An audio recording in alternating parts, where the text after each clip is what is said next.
Alright, yeah, welcome back to some more Magic Arena, and today we're going to be doing a little bit more best of one, because I feel like in the early stages of the meta, it's a little bit of a fluctuating situation, so I don't think best of 3 is really the best place to test new decks, really, because you can't really play control, because you don't know what you're expecting. You can do aggro, but it's more suited to best of 1, so yada yada yada.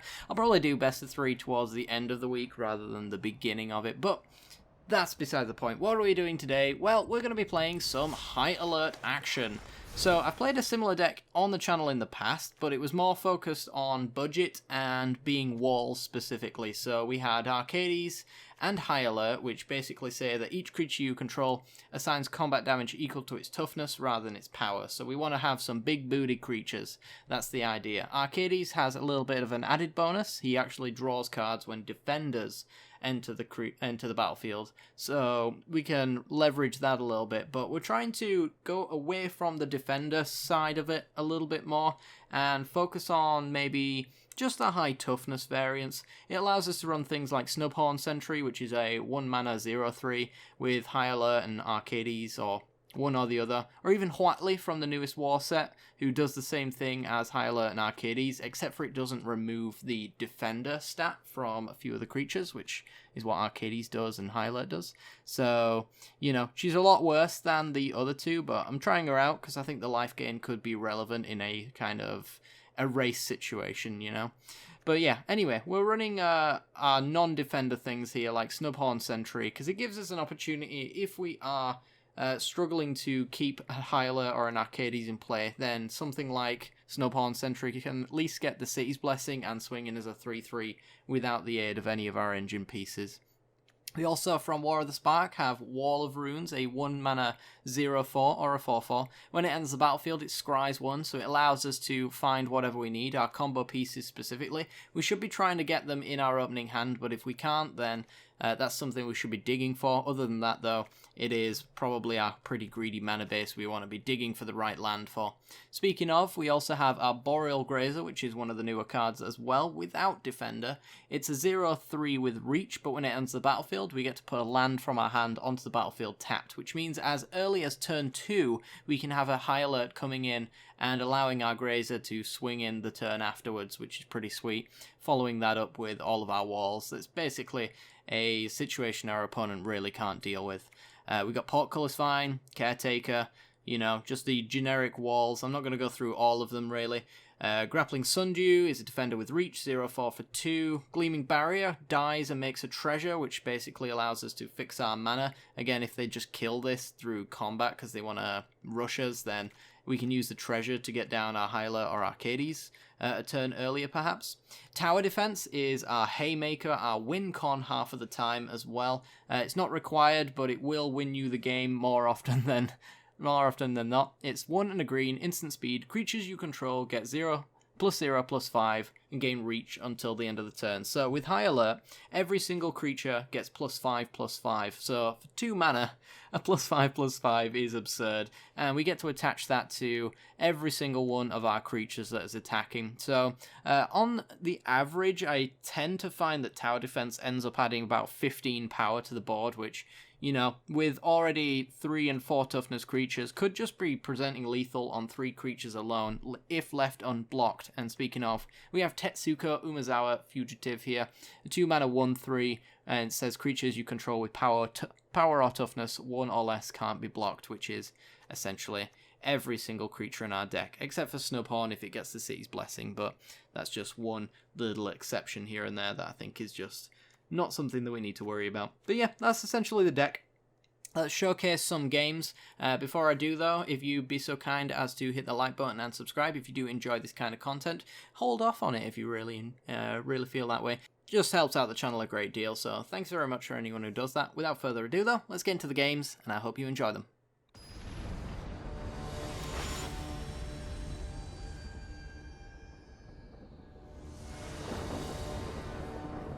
Alrighty then, we got Bant Colors, High Alert, and some defenders. Let's go. You can't turn down a hand like this. This is perfect. Alright, so shock in for the Caretaker. Say hello. And we're ready to go. So we're going to be hitting for 6 on turn 3, which is, you know, it's reasonable. Mono red, cool. We kind of roadblock them naturally. I could actually do Tetsuko so it's unblockable, but honestly, he's probably going to fire off a 3 damage burn spell next turn anyway, so I'd rather save my special 3 booty creature until much later. Alright. So take 2. Take nothing, pass the turn, and then we drop down a land. I don't think it matters which one, because we might just win next turn. Alright, play high alert, disregard what my opponent's doing, swing for 6. Alright, they're at 14. So we can play Tetsuko next turn, and we can add 10 power to our board. So if he taps out completely without killing my creatures, he loses. Alright. Land. Tetsuko. Swing. Unblockable. Tower defense. And we win. Take that, mono red. Alright.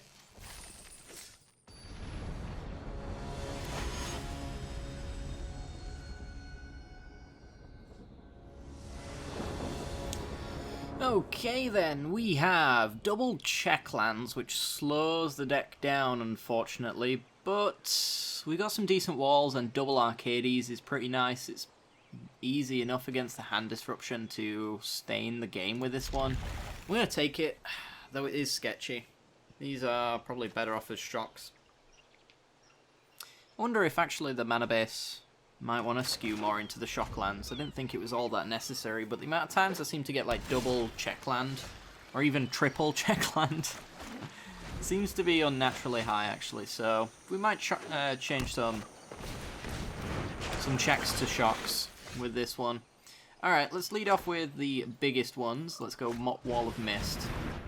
Woodland Stream and Search for Canter has me baffled as to what this is. I can only really guess like Wilderness Reclamation, which should bode well for us. It means that they're not very interactive. And if they can't actually counter an Arcades when it comes down, then we're in a really good spot. We still do need to find another land in order to start swinging. But if we can get that land, like this turn, I have a hard time seeing how we lose. Better lucky than good. Alright. No Essence Scatters, please. Sweet. Alright, swing for 5. Now all of our walls draw us cards, so next turn we'll be drawing 2 cards and adding another 8 power to the board. After that we can drop down Tetsuko if they decide they want to drop Frilled Mystics or something like that to block. We'll just nip that one in the bud right there. I think we got this one. Breeding Pool. Passes. Alright.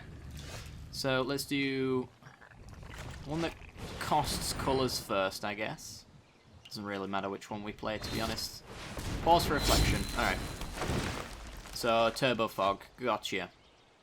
I might play High Alert just as a bit of insurance against Arcades coming down, because then at least next turn we can still attack in. Also, it pumps up Arcades, so there's a little bit of a combo there as well. So Arcades can now attack for 5 if he wants to. Alright, but they're pretty much on Fog every single turn or die at this point. They could get Azcanta down pretty soon. There's Wilderness Reclamation, okay. And we get our land, so let's do Gleaming Barrier. Draw a card. Another 2-drop. 1-drop, fine as well. Yeah, works for me. There's no board wipes in this deck as far as I can tell. Unless they're going to go like Bant and then Nova me out of nowhere, but I'm doubtful that's going to be the case. So let's just go wide and force a Fog every single turn until they die. Tower defense is pretty nice. Alright, swing for 14.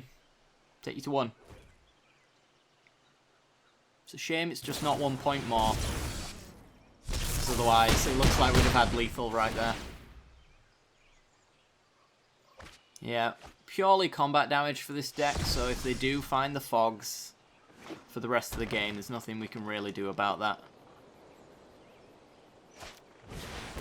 But we're in best of one, so Nexus of Fate is banned. Seem to... Do we reveal with Bond of Flourishing? Yeah, you may reveal, so they whiffed on that one. Okay, well, let's see if we've got it. Root Snare, okay. One more turn to go. As Cantor gets Tamiyo. So this could be a self-mill deck. If Tamiyo's around, she can name Root Snares and things like that. It's fair enough. I think this is actually a Nox deck, actually. So it's actually self-mill. Self-mill Fog. So Tamiyo reveals like Root Snares and things like that. Yeah, this is definitely a Nox deck. Noxious. I know. Jace, Wielder of Mysteries, looking for the win con, didn't find it. As Cantor, looking for the win con. Found it. Untaps, and then they need to have Fog in like the top 20 odd cards because of this deck. So yeah, Chemisters can tap out. Untaps if they want. They've also got an Ascanter there, so they can go another 4 deep. I imagine we lose this one. Root Snare.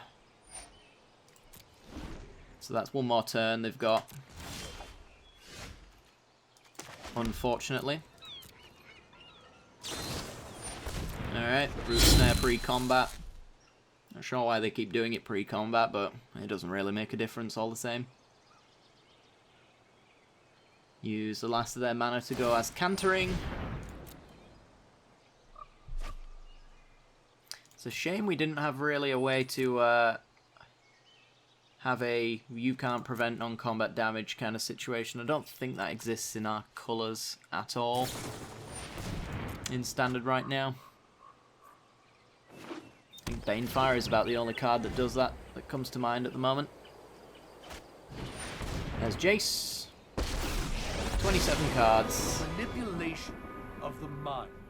I think they've got it. If they can find more Root Snares. 1, 2... They've only used 3 Fogs so far.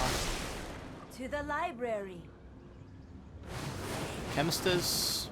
It's a weird hit. I wouldn't name Chemisters, personally, because it just goes into the graveyard off of Tamiyo anyway.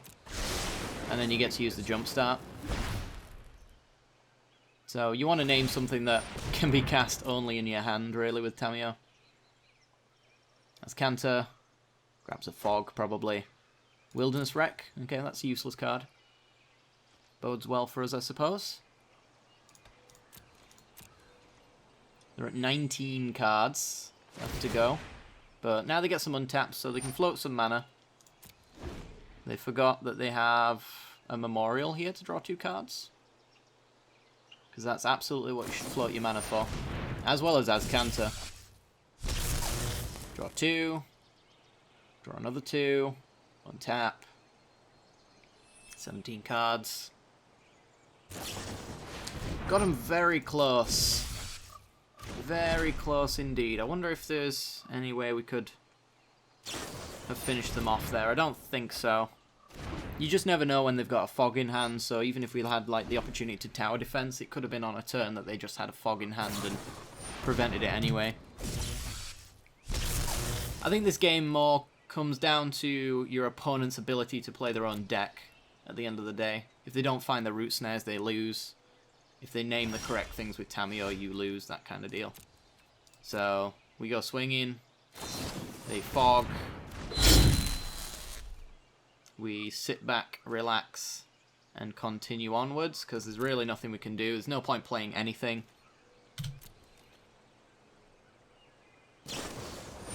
Chemisters. They're at 10 cards now. Yeah, I think they win now.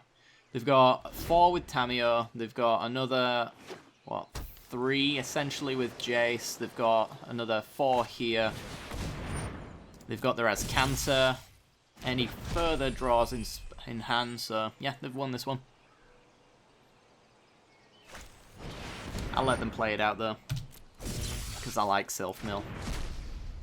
I don't know if this is the way I would build it, but certainly like Tamio or Jace. They go hand in hand, really. Names Opt, Whiffs. Doesn't really what they name at that point. You just name, declare dominance, and get it over with. Yes. And we lose. Alright, fair enough. Fair enough.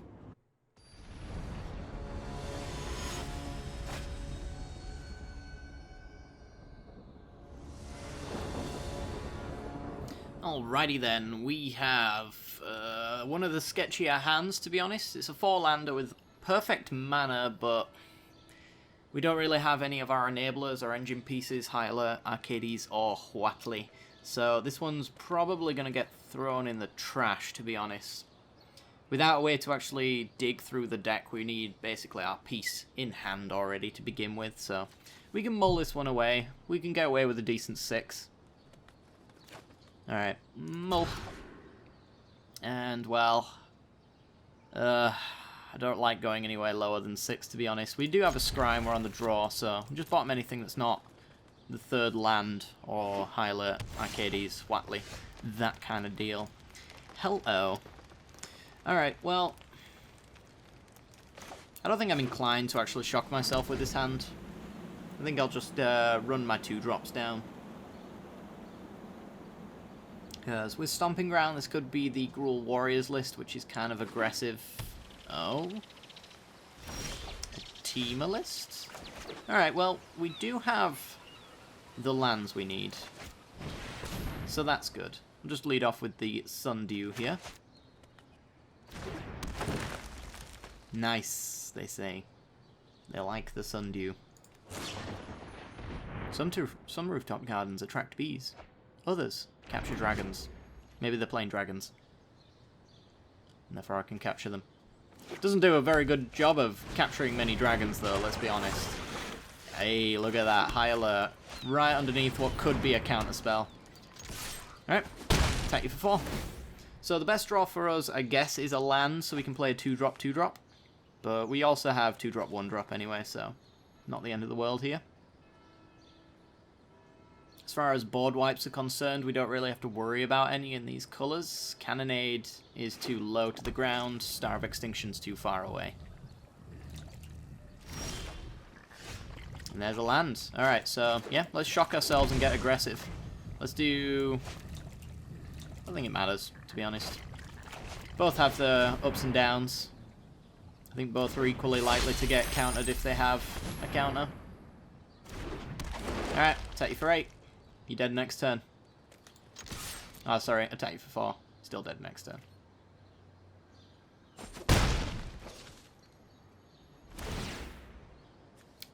Two cards in the yard? Nope, 1. Okay. Yeah, they have to literally have like Lava Coil or something like that, or a blocker. If we draw Tetsuko, the blocker doesn't matter. Tower Defense will also do it. There's Cannonade. Too little, too late. Oh, they got the expansion! Tell you what, opponent, you can have a nice for that one. We get a treasure. And then we just rebuild completely. There's 5. There's 4. There's 3. Seems good. Threatening lethal. You gotta do that exactly again.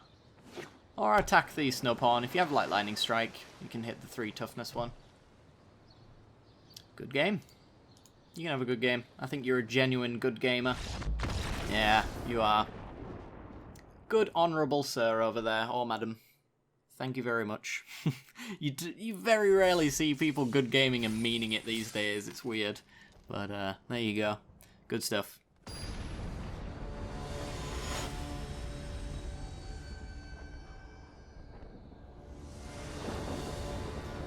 Alrighty then, we're in, and it's very engine piece around here, but I think we can take this hand. If our opponent's playing some sort of control deck, then just having extra pieces is nice anyway. There's a good chance we'll just draw walls as we go. And yeah, we have a turn 1 Portcullis Vine, so we at the very the very least have something to swing in on turn 3. Alright, so it's a green deck so far. It's usually not mono green though. Elf Ball perhaps? Looks like it might be. Okay, so we can go Snowpawn Sentry. One drop was really nice here actually because it allows us to go with the Hollowed Fountain tapped. And then next turn we can High Alert and we're swinging for 6. Ooh, it's Gruel Warriors. Alright. This is actually a deck that exists. We're not going to block because they can make 4/4s. And even if they couldn't turn this into a 4/4, we've kind of got Collision Colossus to worry about. And taking 4 and swinging back with 6 is just much better. Alright, High Alert. Game's on. You hit me for 4, I hit you for 6, you're at 12. I've got a 2-turn clock on you. So next turn we can do the Caretaker. If we get a land, though, I'd much prefer to do Arcades, because then any defender will actually start drawing me cards, so we can keep the engine going with this. Very nice indeed. Alright, so let's get Arcades down. He's also a 5 toughness creature, and High Alert buffs Arcades and allows him to attack for 5. Or block for 5 as well in this particular case. So, are we... I don't think my opponent's going to swing. The only reason they would do that is if they had... yeah, something like Collision Colossus. And they weren't afraid of dying on the backswing. But they do have it. I don't really want to shock myself to do Arcades Caretaker. But Arcades seems fine. If they've got another Collision plus Shock Lightning Strike, we're dead to this line. If they don't have it, we probably win. That's disturbing. Huh. Well, I don't think we swing now, because I think we're at risk of dying. If they can just answer Arcades, then we don't have anything to block with. I reckon they've got the Collision Colossus, though. They've got Rekindling Phoenix. It's also pretty bad. Alright, but now we've actually got an Arcades in play, we can start cantripping our way through the deck, creating a critical mass of blockers and attackers later down the line. Wall of Runes. Order our triggers so that we scry first. Because we want to hit a creature we can cast. Yeah, it's just more lands. Alright, well, might as well play the extra High Alert. No harm, no foul there, right? And there's no point attacking.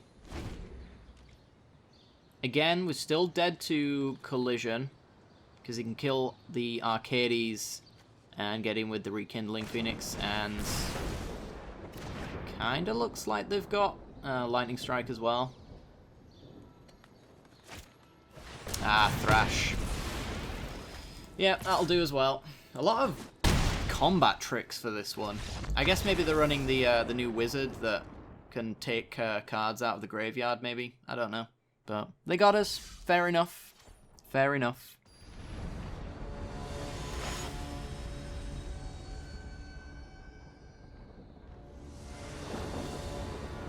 Alrighty then, we got a 2-lander with decent 2-drops, High Alert if we get our 3rd land, which is castable with this mana base, so yep, let's take it. Alright, lead off with the Sunpetal Grove. Can't guarantee that it's going to be an untapped land next turn, so just got to go with that. The slow plan, really. We'll do Gleaming Barrier, I guess. Maybe it's Wall of Runes, actually. Yeah, it probably is. Wall of Runes to scry and look for the land that High Alert is required.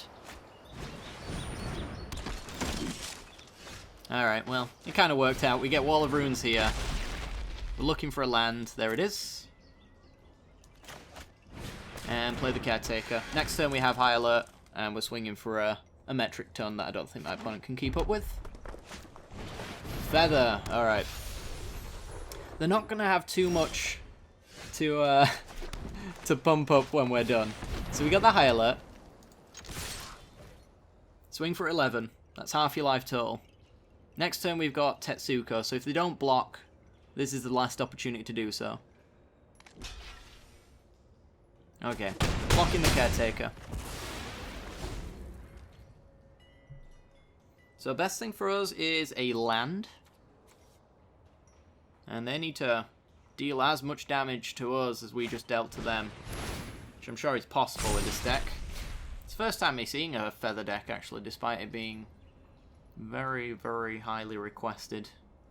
But how much do they dare to swing in with is the question. Yeah, just skipping combat altogether.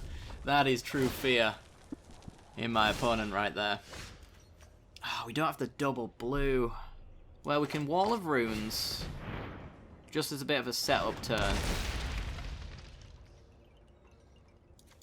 Bottom the Gleaming Barrier. Play the Sundew so that we've got a blocker for Feather if it comes to it. Next turn we present Lethal. So I don't think we want to attack right now, do we? They get a good block with Feather.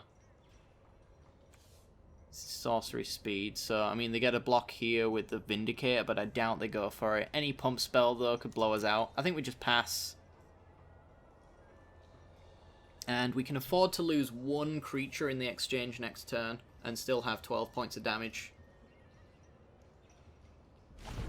But it kind of relies on them not having an answer to Tetsuko to enable the block. So we're going to try and not block here. But if it looks like we could just get 20'd, then we're going to have to. So we can do a good for battle. Yeah. Doesn't matter that they're pumping those ones up. The only thing that matters to me is this double red and whether or not they've got burn in hand. So I believe there's a Rile spell, I think it's called, Rile anyway, that allows you to target Feather and then deal damage to something, so that's one way of like having a constant removal source. So we're going to go for it, so we got nothing else to do. And yep, they don't have the answer, and we win. Pretty sweet. Alright guys, well that is going to do it for today's episode. I feel like I got a pretty good showcase of decks. Yay, more gems. Alright, wicked. Yeah, I feel like I got a pretty decent selection of matchups there to showcase. We had some unfortunate situations. Hopefully I've identified to you guys some of the play mistakes that you can make. One of those being like not having your Hyler Arcades combo in place, because without one of these copies in play, the rest of the deck doesn't really do anything. So it's not one of those decks that you can grind to a high level with, because it is so easy to identify, and therefore by that merit it's basically just, you know, just take care of Hyler or Arcades and you're good as far as your opponent's concerned. But yeah, the rest of the deck seems pretty solid. Nice cheap aggro deck. We managed to turn 4 our opponent, I think. I feel like I need less check lands in the deck, but it looks like I've already got all of the shock lands that are possible for this one anyway, so I don't know. Maybe we want some more basics over the check lands, since these guys can sometimes screw you over a little bit.